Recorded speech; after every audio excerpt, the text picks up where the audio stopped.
முற்றத்தில் அமைதியாக உட்கார்ந்திருக்கும் 3 முதியவர்கள். அவ்வீட்டு பெண் இந்த மூவரை கவனித்தார். அவர்கள் சோர்வாக அமைதியாக இருந்தனர். தயவு செய்து உள்ளே வந்து ஏதாவது சாப்பிடுங்கள், அவள் அன்புடன் சொன்னாள்.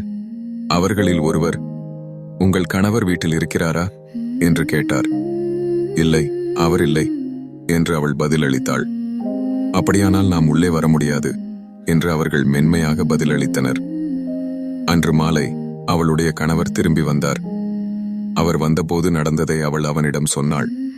இப்போது அவர்களை அழைக்கவும் என்று கணவர் கூறினார். எனவே அவள் திரும்பிச் சென்று 3 பேரையும் மீண்டும் அழைத்தாள். ஆனால் அவர்கள் புன்னகைத்து, நாங்கள் ஒன்றாக ஒரு வீட்டிற்குள் நுழைவதில்லை என்றார். குழம்பி போன அவள், அது ஏன் என்று கேட்டாள்.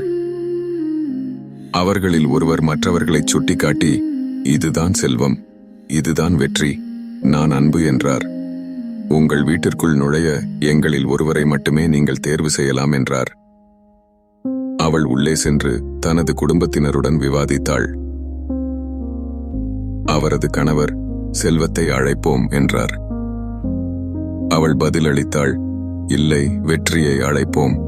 அவர்களுடைய மகள் அமைதியாக கேட்டுக்கொண்டிருந்தாள். நாம் ஏன் அன்பை அழைக்கக்கூடாது என கேட்டாள்.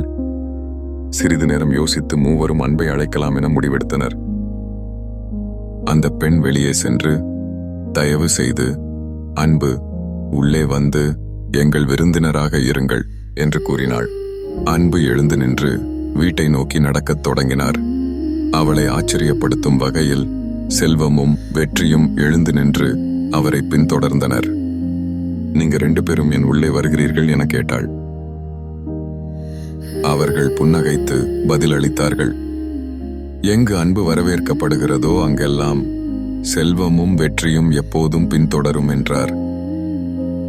நீங்களும் இன்றைய அன்பை தேர்வு செய்யுங்கள், மற்றவையெல்லாம் அதன் பின்தொடரும்.